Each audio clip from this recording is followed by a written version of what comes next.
Greetings, this is Scholar Saunders Singh. What's current? Already, Mr. Pastor, Reverend, I would imagine. If he still has a church, but a minister and a pastor, Mason Betha, otherwise known as Mace, laid the smackdown on Shannon Sharpe. Excuse me. He did it with class, he did it with dignity, and he had great points. He pointed out the fact that, Shannon Sharpe called him a gangster pastor. And, he took offense to that because he was like, I'm not really that guy. Like, I'm not like a studio gangster. I'm not really a fake guy. From my understanding, from when I grew up, Mace was, the shiny suit man and, the bad boy signee. He was flying jiggy. Then he just stopped everything and said, you know what? I'm gonna become a pastor. I'm gonna teach at and reach at a pastor's level at a church. I'm gonna go down south. I'm gonna go to Atlanta and I'm gonna do my own thing. Then I'm gonna come back. I'm gonna patch things up with my boy Killer Cam. It was Murder Mace Killer Cam, and they had issues for years. And then they said, you know what? Let's dead this. We're gonna be responsible adults. We're gonna be grown ups. We're gonna be grown men, and we're gonna say, you know what? Squash all that. Let's get this money. They've turned down multiple opportunities to sell the show. It is what it is. So that's his pedigree. That's Mace's pedigree. That's where he stands. And he's talked about how the Shannon Sharpe and Mike Epps beef was squashed so quickly. He said it was squashed faster than he settled faster than Diddy did with Cassie. Like that was a hard shot. He had a few hard shots. He had, he said, and I'll get to this later in the show as my second half. He was talking about how, you put your glasses on, and he's like, when Skip Bayless said, put your glasses on, you put your glasses on, like you were, taking orders from the white man. Like you were taking, like you were some boy and he was some overseer, talking to you like you weren't, of age or something like that. That's how serious it got. So, I mean, I think he did it with class though. He was talking about how he's not a gangster in the sense of saying like he's gonna run up on you and do all this, but he was just joking. He was just joking. He was just saying how I see you doing curls. I see you doing your dips. You're getting stronger. I guess for what you're not in the NFL anymore. What are you getting big and brolic for and still? So I think Mace had a lot of good points. He hit a lot of nails on the head with his rebuttal to what Shannon Sharpe said, because Shannon Sharpe didn't even say in words necessarily Mace. He just knew he was talking about. You can put one and one together and make two. You know he was talking about. It was that simple. Two. ABC simple. It was that clear. But so Mace definitely stood his ground. Stood on his own 2 feet. Stood his square, all by sitting down. He was on a show. He just had to address it. He had to let his co-host know. So I think that's monumental. That was a monumental takedown of Shannon Sharpe. Shannon Sharpe needed that takedown because of his missed opportunities asking Cat Williams certain questions. Like, again, why didn't you go at the white boys? Why'd you only go at black entertainers? Why he never addressed that. He never talked about that. That never came into a point of contention. He never said anything like that. He didn't go into the part in parts about Monique, her and her family going on Oprah. Didn't talk about that that I know of. I may be wrong. I didn't see the whole interview, but he didn't do that. Shannon Sharpe for that at the Club Shay Shay. I think it's one of the worst titles for a podcast or a broadcast or whatever the case may be, a YouTube broadcast. He just needs a name change at least, But I think Mace, knocked him off his square. He knocked him off. They say, in hip hop terminology, he ethered him.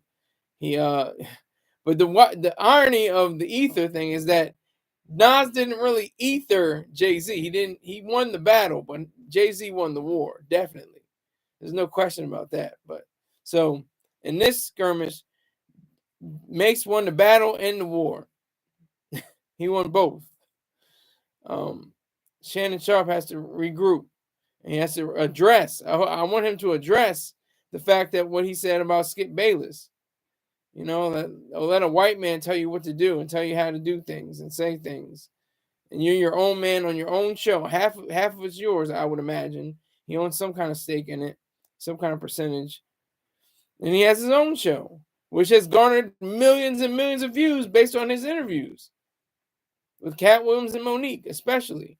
But he's had other guests as well, but especially, you know, with Cat Williams and Monique. You know, he's been able to draw a great audience and find a great amount of people online that are clicking, that are tapping, that are, you know, listening, that are, you know, streaming, that are sharing, doing all those different activities. That's why I think it's beautiful that we have this internet. This internet thing is so crucial right now. You can eat off of the internet. That is a beautiful thing. You can be dead broke. You know, go to a store, go to the library, open, you know, go online, have it all set up, boom. You're making money. If you're on YouTube, if you're on vocal.media, if you're on whatever platform I don't even know about. There's got to be millions, if not billions of platforms that I don't even have a clue about that you can make money off of. There's Medium. There's different places like that. I can go back. I can go back to Rever.com. Rever.com was the first site to pay you for videos. Very first site. It went under. They had some, you know, shake up at the top level. Things didn't go well. Things went left. It got goofy. And they said, you know what? We're just going to go under. We're just going to end all operations. But I got my first $10. This is the first time I actually earned money. I couldn't max it out yet because I had to max out at $20 or $25 or something like that. But it was either $20 or $25. But I made $10 in a day, and I was over the moon. I was rejoicing. I was so happy. I had a day job at Burlington Coat Factory, and I had not yet gotten my check yet, which was eaten up anyway. Medicare, Social Security, payroll tax, all of that. You know, I think I had $280, you know, starting, and it dwindled down to like 170 something. I think that was like my first check. I say all that to say this. I'm just saying, you know, how beautiful this internet thing is. We can have Shannon Sharpe, we can have Mace and Cam, and they can eat off of the streams. Low tech, just throwing a microphone. You can have, you know, a suit on if you want. I just got the shirt and tie and the hat. You can have a tank top and a hat turned backwards and a you know, a wave cap underneath, and that could just be you. That could just be you. That could be your whole style. But what I'm saying is that, you know, we have people like Shannon Sharpe, which I respect. I respect Shannon Sharpe. Don't get it twisted. I'm saying he lost. He lost the battle. Christopher Perkins, Mace is a real thug and gangster. Salute. Salute Christopher Perkins. Where's that donation though? Need that donation, Christopher Perkins. If you can't do it, tell somebody else. Hey, listen to this goofy nigga. He's rambling off at the mouth. Let him know. See what's going down. But I appreciate it, Christopher Perkins. And like I said, you know, I got the PayPal, the Venmo, I got the Cash App. Do what you got to do. If you got $5, I'll take it. $10, I'll take it. 20, 50, 100, I'll take it. Exactly. You got the money, you got the dollar signs. I'll take whatever you can offer.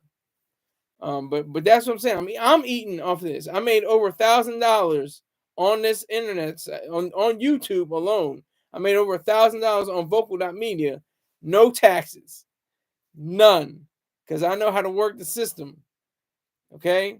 It's very simple. You go for challenges. I went to 2 challenges. They were under $600. They were both $500. I went to 3 challenges, actually. and one for $250. So that's what? $1,250 plus over $300 in reads, plus over $300 in tips. That's over $600, going almost $700. Added up, what is that? 19 something, almost $2,000. YouTube got PayPal donations totaling almost, I would say almost over $250. Cash App well over, I think $1,000 now.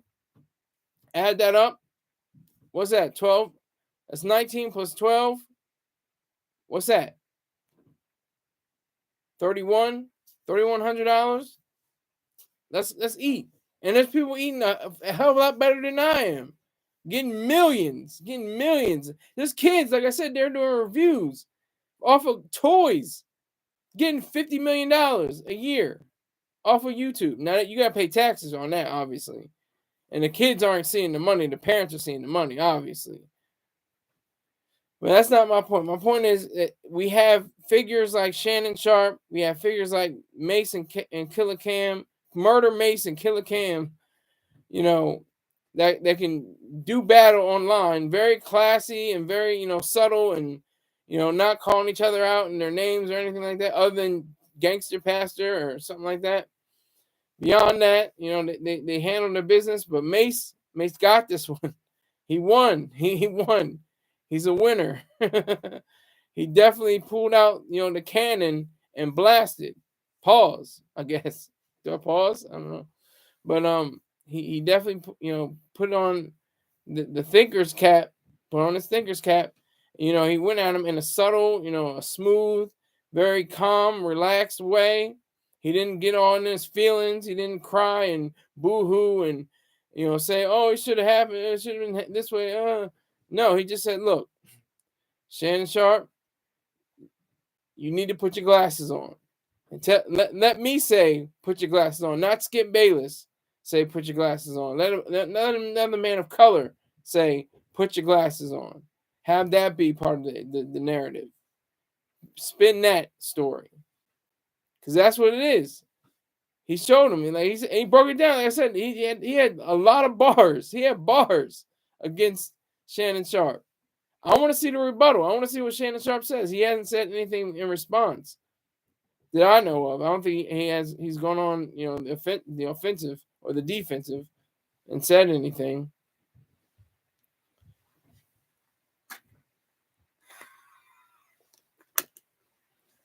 But that's the beauty of this internet. We can have people eat off of it. You can eat off of the web. You can earn money. You can feed yourself. It's either feed yourself or off yourself. I learned that from a great man named Mr. Troy Star Terrain. He said either feed yourself or off yourself. If you can't deal with the pressures of life, if you can't control your own destiny, then goddamn it, put the pistol in your mouth. Use the shotgun. Make shotgun mouthwash, and get yourself out of here. Player one gone. Game over. Out of here. Because like I said, back on this wall, it says, what is life? Robert Frost says, if I learned anything about life, it is that it moves, it goes on.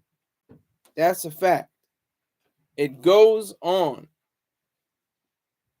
Until it doesn't. That's for everybody. We're all going to die. You're going to die. Whoever's listening under the sound of my voice, you are going to die. That's why it's so important to make your life the best. Why go to a 9 to 5 and you hate it? It pays the bills. I gotta go into work. You hate it. You don't like it. You find no joy in it. You find no happiness in it. But yet you continue to go back to it, and you want to make a point of saying, "Oh, but it pays the bills. It gives me a purpose. It gives me some," and it doesn't really give you a purpose. You're just there. And the thing is to fight for your values, fight for your way. If you have to work that job, you got to work that job. That's a reality. Pay the bills. Do what you got to do. But if you have any opportunity to change that situation around, you should Take that, seize that opportunity, seize that moment. Seize the day. Carpe diem. Mace seized the day off of Shannon Sharpe. That's no question. He didn't bully him. That's the thing. He didn't drag him. He didn't call him out of his name. He didn't say he was a gangster football player or something like that. He didn't, say anything derogatory against him. He just said, "Look, I'm not the one to play with. I'm not a game. You don't play with me. I'm not the one." Like Mace came from Harlem. He came from Harlem streets. You can talk about it as much as you want. You can say he's soft. You can say, oh, he didn't really live that life. If he heard a car backfired, he'd flinch and look around. Or Mr. Troy Star Terrain said in a post about over a decade ago. God damn, way over a decade ago, almost about 15 years ago. He said, he's the kind of guy that sips Pepsi from a straw. Like he said stuff like that, But you got to respect Mace. Mace is in a different zone. He's in a different place. He's at a different plateau. He's at a different place in his life, and that's what's so beautiful. That's what's so great. Pause. But that's an excellent thing. He's able to eat off of the internet, like so many people are eating off of the internet. And that's what's so great about YouTube. YouTube switched their whole style around. It used to be you get views, you get money. Basically, you had to get a partnership program. You had to get like at least, I don't know, what was it, like 500,000 or 1 million views, and you can be in the partnership program and set up your whole background, your whole profile, and you get paid. That's basically it. You get payments based on how many views you got. Now it's based on the number of watch hours, the number of people that subscribe to you, people like that, and then you have to apply for that. And you may not be accepted. You may be rejected based on whatever performance or whatever criteria they may hold against you. So that's the best part about that. That's what I think is so crucial and so profound, is that we can have figures like Shannon Sharpe and Mace go back and forth with each other, and it don't matter because they're still making money. They can go back and forth all they want at day's end. I'm gonna try to flip the cliche. At day's end, it's the same thing. It's said a different way. They're both millionaires, or at least were millionaires, or have the opportunity to be millionaires. Something's going on with them M's, and they're still continuing. They're continuing on during this era of streaming, of going live on YouTube. I had to learn myself. You got to go live on YouTube. You got to go live. They got to see you. They got to hear you. They want to know what you look like. Vogue, strike a pose. Yo, pause. But for real, I'm just, I wasn't even, I was like, yeah, YouTube, it's cool. I got an account. I got the consumer end. I got, Prime Video, a Prime account, where I don't have to watch ads or anything. I can, access my. Oh yeah, but by the way, I have 0 people watching and 0 likes right now. I have 400. Excuse me. What is it? Yeah, 472 people that are following me right now. I picked up a whole lot from the Kanye video, but that's the reality. It's going to pick up, obviously, in the rebroadcast. It's going to be at least double digits. But right now, as I'm speaking, there's nobody underneath my voice. And nobody that I've seen has bothered to send in a Venmo or a Cash App or a PayPal. So it is what it is. I'm not whining. I'm not complaining. I'm not crying. I'm just saying the facts. And how I keep moving on. You got to keep pushing on. These are the best moments. This is the part when you're doing lunges.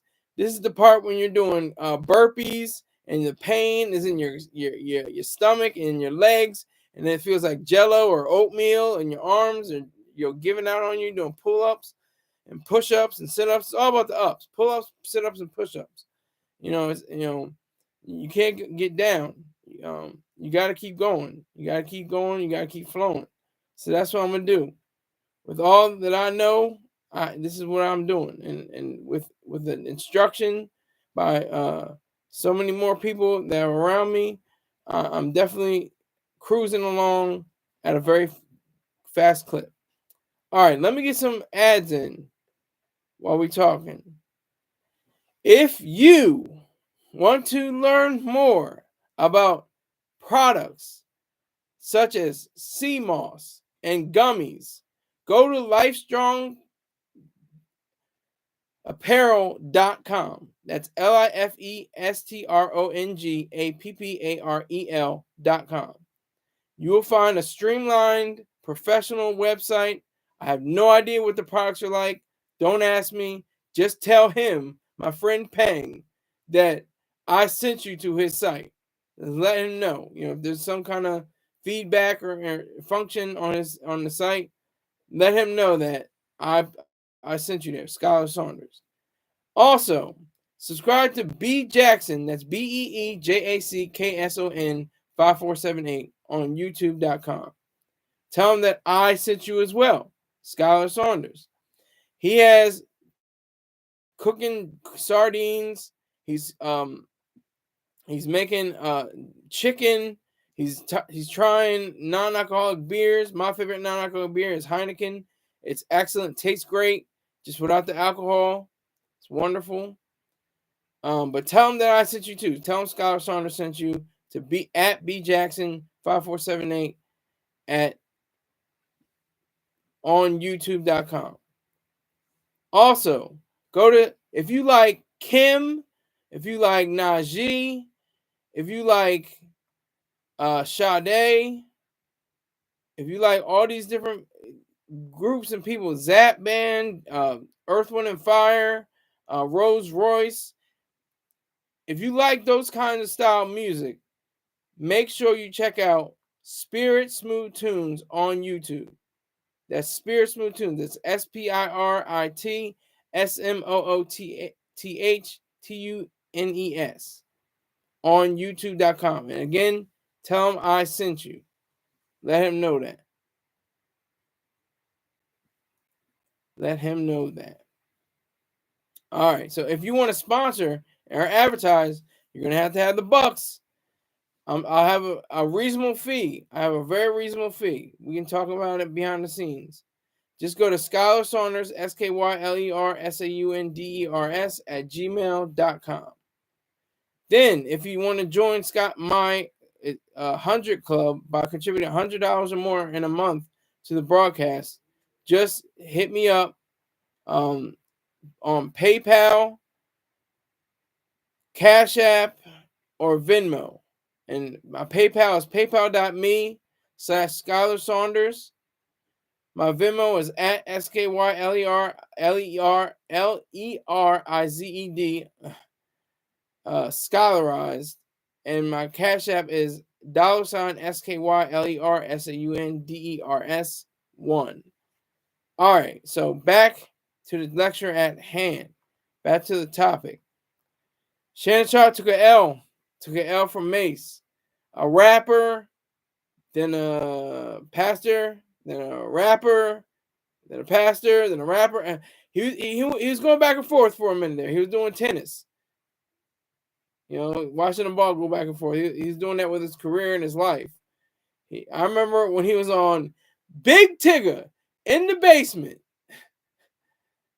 Rap City in the basement. He was on there.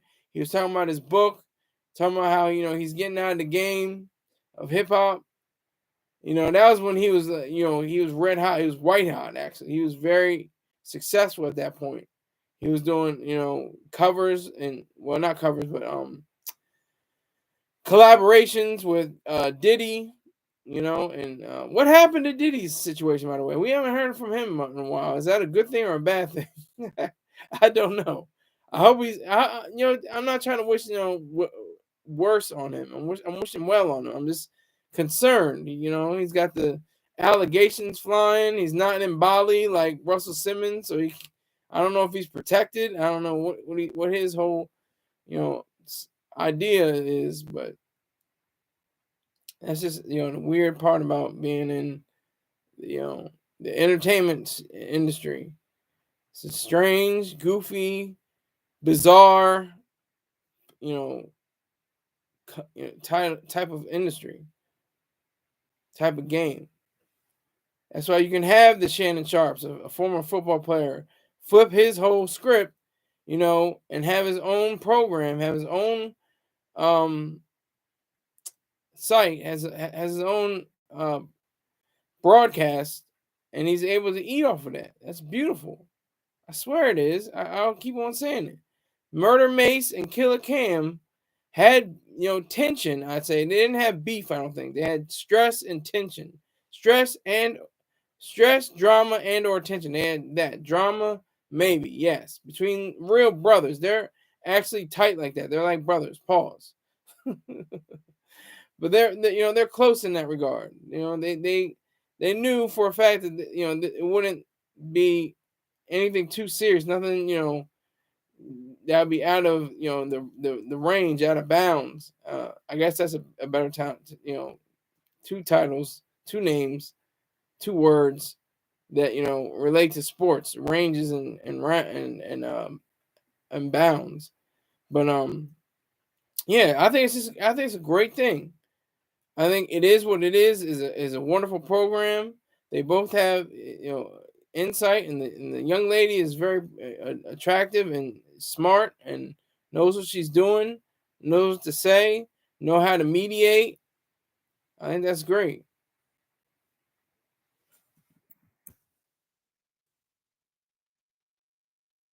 Treasure Wilson, that's her name. Treasure Wilson. She's a great mediator, and she's actually very attractive as well. But I try to say, more so the combination. I think the integration of how well she looks physically and her mental capabilities. That's what's so wonderful. That fusion, of the two. But I think that we have to have some kind of we gotta have some kind of award show, I guess, on the internet or something like that. Best bars spit without without being lyrics or musical accompaniment. Because Mace would definitely win that trophy. He would definitely go home with the gold or the platinum or whatever, the diamond, whatever the case may be. He would do that. He would definitely do that. He would be on another level. He would be on a different plane. But Shannon Sharpe, like I said, I got respect for both Shannon Sharpe and Mace. But I think Mace really pulled his card. He pulled all his cards. He pulled every card that was possible. He pulled Shannon Sharpe's card. And I don't know what his response was. I have no idea what his response was. But I can only imagine that it had to do with saying that he was completely in bounds, in field. It was a clean hit. It was a clean hit. And Shannon, I don't know. He might have fumbled it. He might have fumbled the ball. I don't know. But he definitely has to stand up for himself. Excuse me. He has to stand up for himself and be, a witness, to the pastor, to the gangster pastor, as in his words. He has to stand up to him.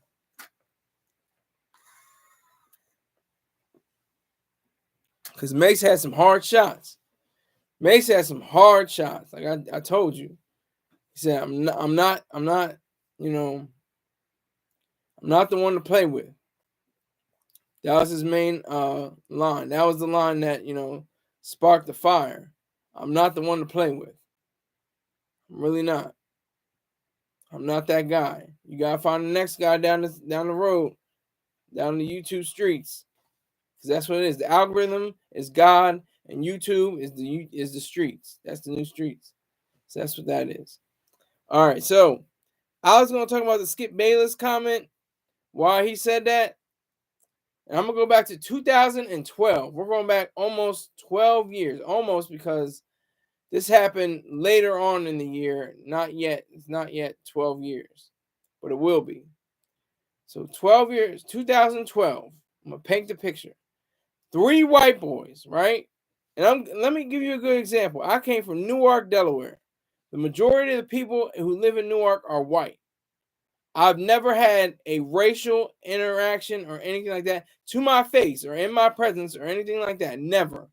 I went to all, predominantly white schools from elementary all the way high school and a little bit of college. Never had a racial incident. Never, not once. It took until I went to the Marines where I experienced racism. That's when I experienced it. I was referenced. Nobody said it to my face, but I was referenced as a nigger. That was referenced. So, okay, so we're going to fast forward from that too. 2012. So, okay, so the first one was in March. Hold on. Let me make 100% story. I can tell you the story. I can tell you the story. Tell you this story. Tell you all about this story. Hold on. Just give me 1 second. I look it up right now. I'm looking it up. Looking it up. Just give me a moment. All right, here we go. March 21st, 2012. It'll be a year next month. All right, so got this white boy, right? And it's at the Odd Future concert, right? Everything is dark. The music hasn't come on yet. And I'm just, I'm feeling fly. I'm feeling good. I'm feeling jiggy. I was like, I'm off of work. I'm going to this concert. It's gonna be awesome. I see other people. I'm in Massachusetts. I'm in Boston, Massachusetts, right? And so, I go on the train. They call it the T. I go on the T, and I'm on the green line. That's the line they go. There's green line, orange line, and blue line. There's Copley Street, Copley Square. There's Bulletin Street, and all a whole array of different streets. So I'm going down to the concert, and I'm on the train. And I can already tell there were Odd Future supporters in the train. The way that we were dressed, I had the big, super glasses. They looked like gazelles. They weren't really gazelles, but they looked like it. I had the blue cap flipped up with the visor flipped up. I had the gray sweatshirt, blue Dickies pants, and gray and white skateboard sneakers. And I was doing it. I was feeling myself. We linked up. I never met these guys before, but we just linked up. We were like, well, cool, you gonna go to the show?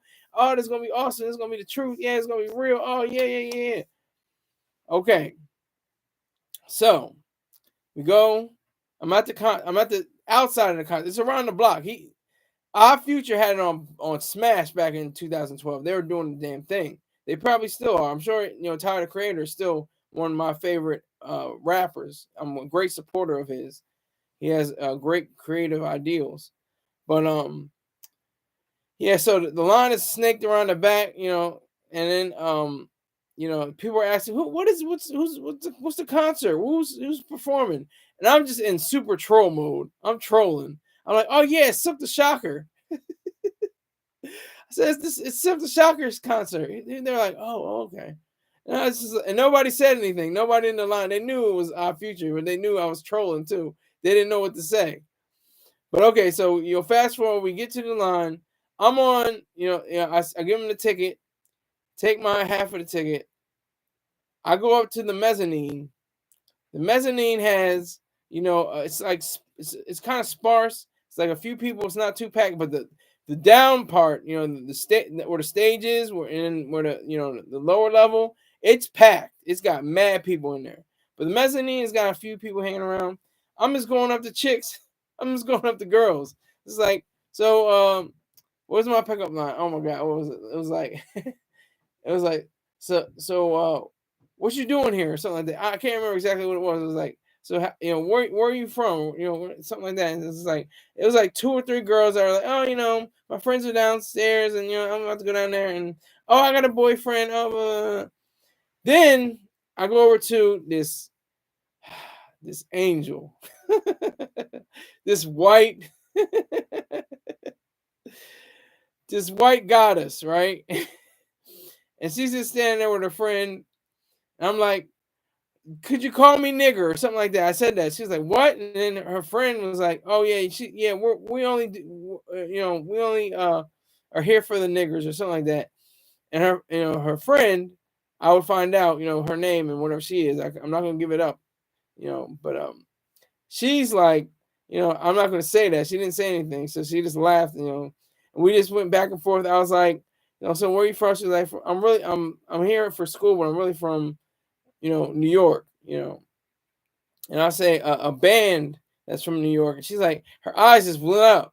She's just like, whoa, and she's like totally taken aback from that. And then like I was just like, all right, so let's dance. And then the music starts playing, and then we're doing our thing, we're touching and feeling and all, everything, and then this white guy comes up to me, and I'm like, what is? He's like, I don't remember exact words, but his words were in the sense of saying like, why don't you find your own kind or something like that. Like that's the attitude that he had. And I was just like, did she say no? Has she said no? And I started to walk away, and she was like, she finally said no. She said no, no, no, don't go. And then the guy just disappeared. I don't even know where he went, but I just illustrated this, that story to say like, pursue your values. My value was that beautiful goddess, that white angel. That was my value at that time, and we had a great time, following that night. I said, I want to see you, I want to, see you again. And we were at our apartment for a time, and we had some really good times. That's all I'm going to say. We had some really good times. It was a great, brief, interaction. It was a brief encounter. If you know David Lean's work, but this is a different kind. But yeah. So if I just said, I'm defeated. It's a white guy. He's got power over me. I guess I don't know. This is the 19th century apparently. This is the 17th century apparently, or the 18th century apparently. It's over for me. No, I stood my ground and said, has she said no? He didn't have any answer for that. So, and then, like I said, I was about to walk away from her, and she was like, then she said no. It's one incident in 2012. Another incident in 2012. I was out of a job pretty much, kind of, not really, but yeah, I was. It was May of 2012, and there was an opportunity to do what people hate, soliciting. People hate solicitors. I think on the layers of hell, there's going to be solicitors. In the frozen part, in the ninth, layer of hell. For people that do, I think solicitors are actually pretty.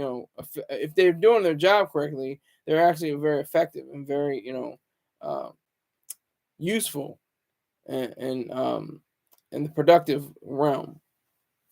So I had this white boy.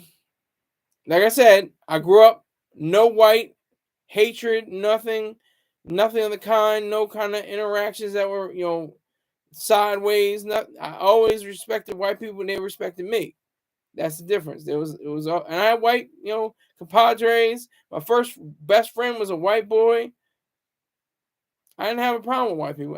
I still don't. I have no problems with anybody. Red, black, brown, yellow, white. I don't have a problem.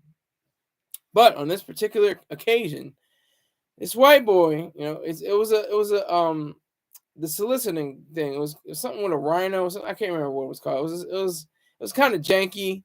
It was like, put on a tie and a shirt, and come down and with a resume, and it's kind of janky. It didn't, and they went under, by the way. The business no longer exists.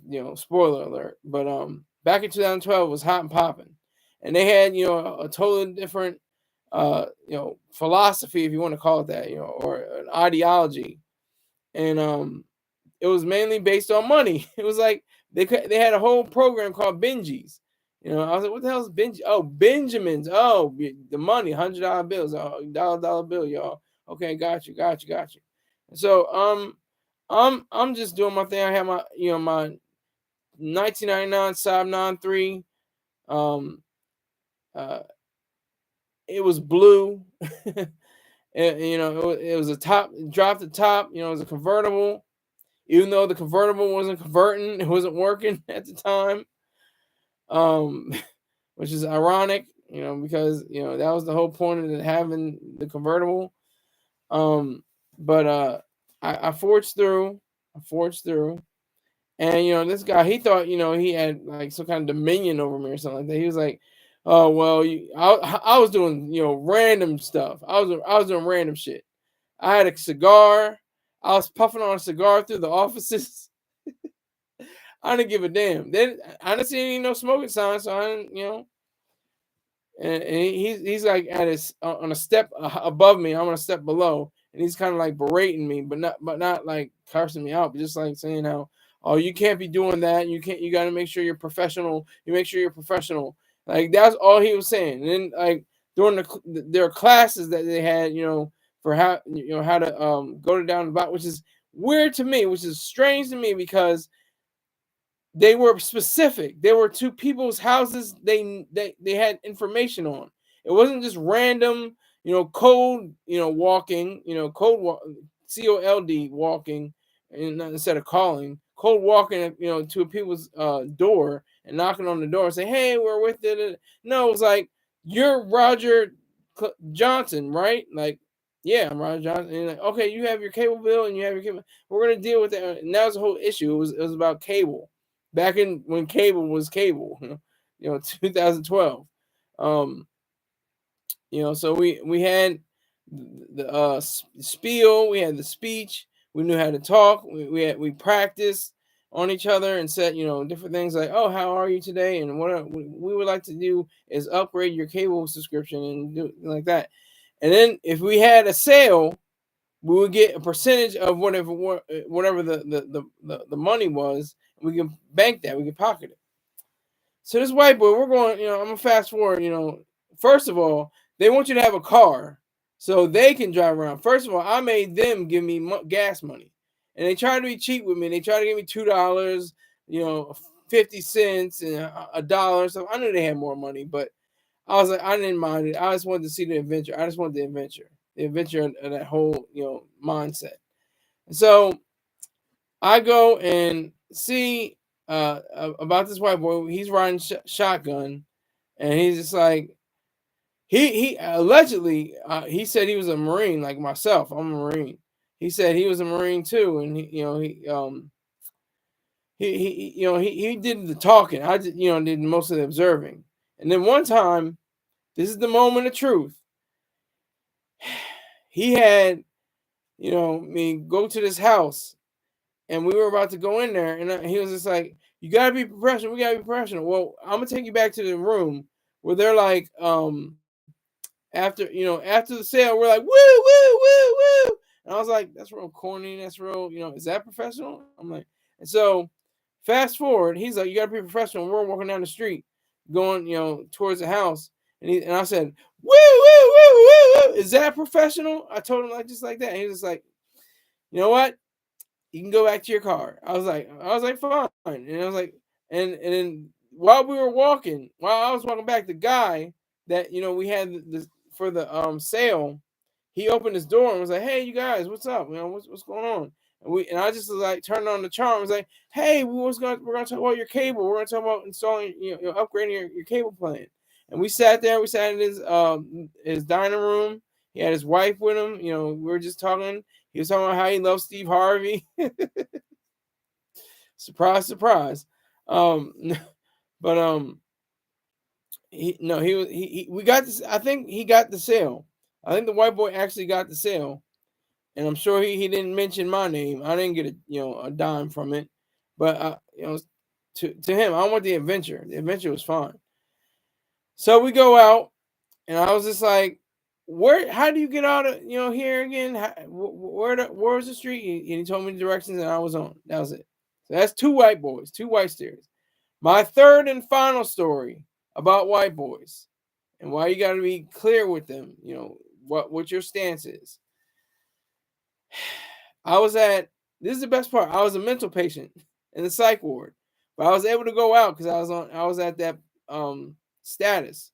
I could you can go out, you can go on trips and stuff like that.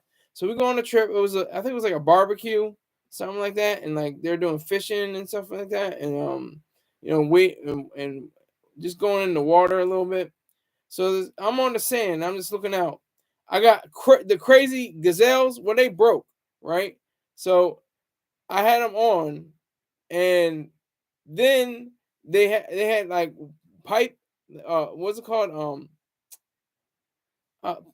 What's I can't whatever that piping is called that you use for creative arts and crafts. Um, I can't remember it's not important, but I just want to remember what it's called.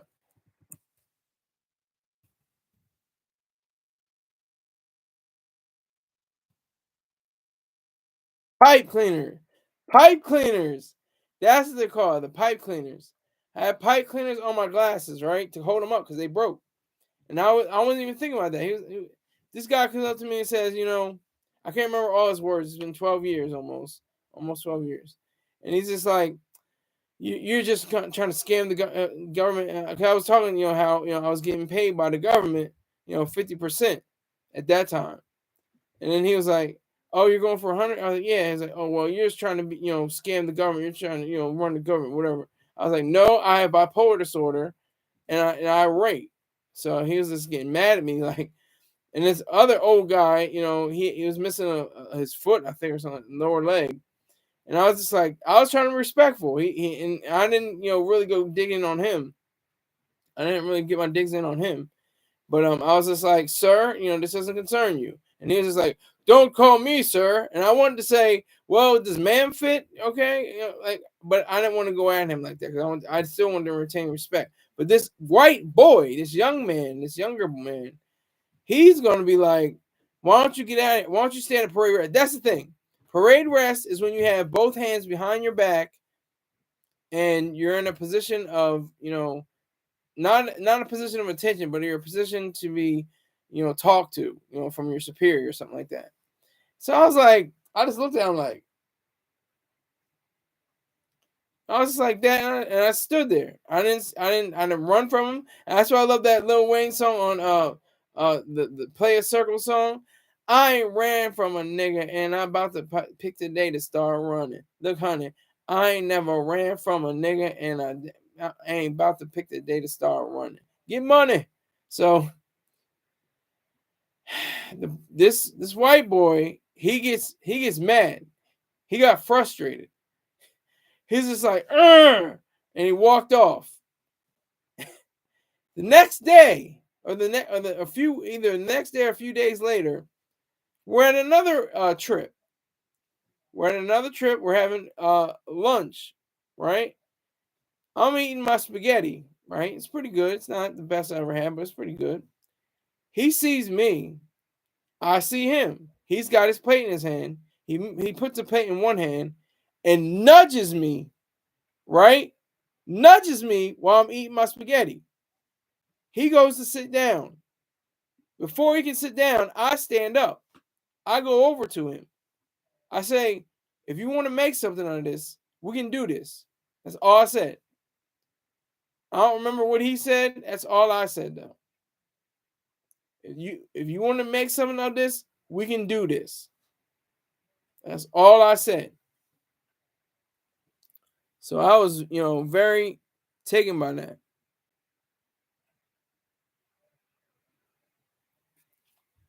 I was very taken by that. So when it came down to it,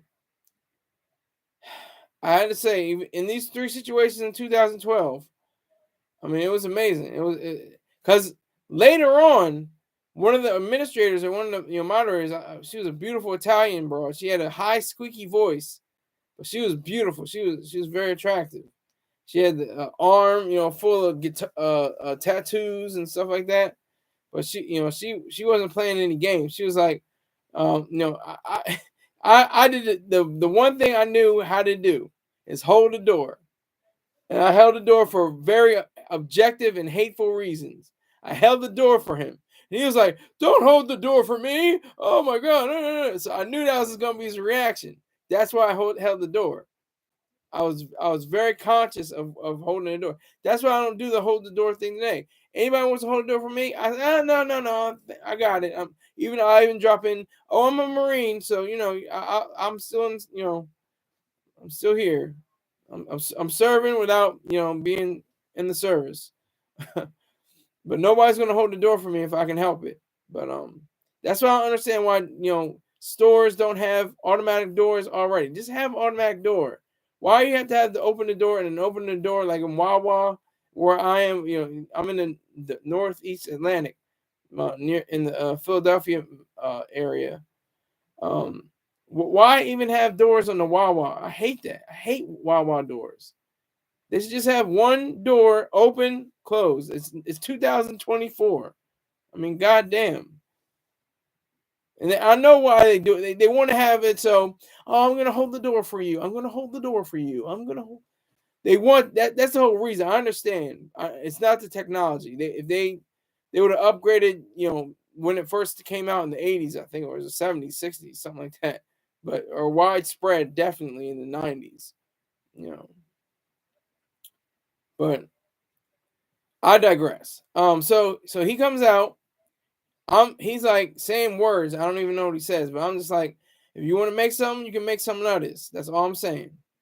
And then she catches wind of it. This lady, this administrator, one of the professionals, she catches wind of this little tiff this guy has. I don't know what's wrong with him. And she's like, "Well, what are you saying? What are you doing? You don't need to be talking like this. You don't need to be saying all this stuff." And I was just like, "Hey, I'm done with him. You can do whatever you want, say what you want with him. I'm cool. I'm already finished." I said, I got up. If I didn't, there's certain times in your life where you have to realize, you have to man up, you have to be truthful. I got up when out of my spaghetti. I was eating my spaghetti. I went over to another table and told him, if you want to make something of this, we can do this. That's all I can remember saying. And so if I had just sat there, he nudged me. Oh my God, he's a white man. I'm never gonna be able to say anything. No, hell no. And I'm really cool with white people. White people are cool as hell. Individual white people are cool as hell. Individuals are great. He was an individual that wasn't. The one I was talking about with the cable subscription, he wasn't. The one at the concert, he wasn't. And they're out there lurking. I'm sure they're still alive somewhere. I don't care about their lives. But that's the part I had to recognize. That's the part I had to see for myself. I had to get that. I had to get that across in my own mind.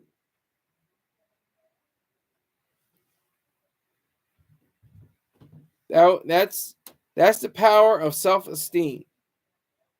You have to have self-esteem if you're going to survive in this world. Even an ounce of self-esteem. Just somebody with the least amount of self-esteem knows how to get up, put on clothes, comb their hair if they have hair, or shave their head, whatever the case may be. You got to have self-esteem. And it's not the ooey gooey, cushy, gooey, Louie, self-esteem trying to movement they tried to have in the 70s and 80s. It's not that. That's not self-esteem. Self-esteem is you're earning. You have to earn it. You have to have virtue. You have to be honest. You have to have rationality and independence, integrity, honesty, justice, productiveness, and pride. Now that's cute. I can name all 7, virtues, but I'm saying they correspond. You have to have these virtues in order to gain your values. That's why self-esteem is so important. That's one of the cardinal values. Reason and its alternate or in its corollary, rationality, purpose and its corollary, productiveness, and self-esteem, which is corollary, is pride. You can't be prideful. You can't be proud without having self-esteem. And people say, "Oh, I'm not prideful. I'm proud." Or some people don't even say I'm proud, but they're all mean the same thing: prideful, proud, whatever the case may be.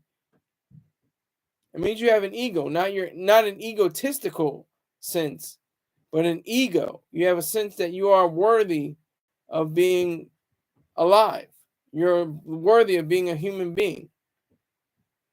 And I showcase that. This happened to white. And I'm just saying, because what May said about Skip Bayless and Shannon Sharpe.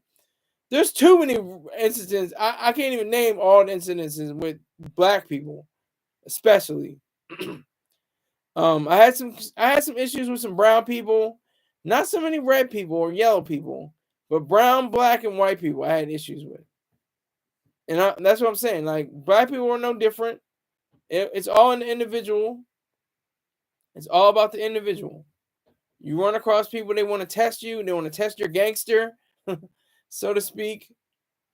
They want to say, one thing and have you do another. And there's just too many examples for me to say about black people. That it's just too many to name, as they say. Too many to name. I have too many stories that go on that. But that is the key. That is what is so crucial to living a life that's worth living, is to have self-esteem. Of course, there's reason, purpose, self-esteem, but they all have to be integrated. They all have to be, together as one. By those powers combined, you have a life. Reason, purpose, self-esteem. Because you can be pride. You can have prideful. You can't be proud. You can't. How do you look yourself in the mirror? If I had done something in my past so egregious or so wrong that I can't see myself in the mirror, I commit suicide. I've done terrible things. I've done horrible things. But it's not enough that I would say, damn, I can't even live anymore. I can't even live with myself. I haven't gone to that point. I've had sleepless nights. I tossed and turned. I did all that cliched stuff, I had all of that. But I came through. I'm still here. I'm still standing. I'm still strong. Antoine Fisher dropped. But yeah, so that's my whole, point. You gotta have reason, purpose, self-esteem in order to be in this life. You have to. You can have an inkling of them. You can have the faintest amount of them. You still have to have them. You can't be completely, rational. You can't be completely purposeful or prideful. But you can be, somebody that is worthy of life. That is true. That is honest. That knows how to govern themselves. That's the beauty. That's the greatness. That's what's so wonderful. That's what should be explored more. That should be talked about more. And I'm not making it, like I said, I'm not making this a white or black thing. I'm just making this an example of what Skip Bayless did to Shannon Sharpe. Put your glasses on and stuff like that. Literally put his glasses on because a white man said it. I don't care if there was a Mexican there. I don't care if there was an Ethiopian there. I don't care if there was an Indian there, red dot or feather. That was a little joke. I don't care if there was a Chinese man there. Makes no difference to me. They're all human beings. We all have foibles. We're all going to die one day. That's why you have to make life so prominent. It has to be so important. Because of that fact, you have an expiration date. Who knows what it is? We're not sure, but what is sure and what is true and what is known is the fact that you are the one driving. You are in the driver's seat, and you are the one governing your own life and how to live it and how to live it well. I'd like to thank my two people that came in and saw this broadcast. I appreciate everything you are and who you are. Christopher Perkins didn't give me my money. That's okay. Maybe he's going to tell other people around me that we'll have money, but I appreciate him.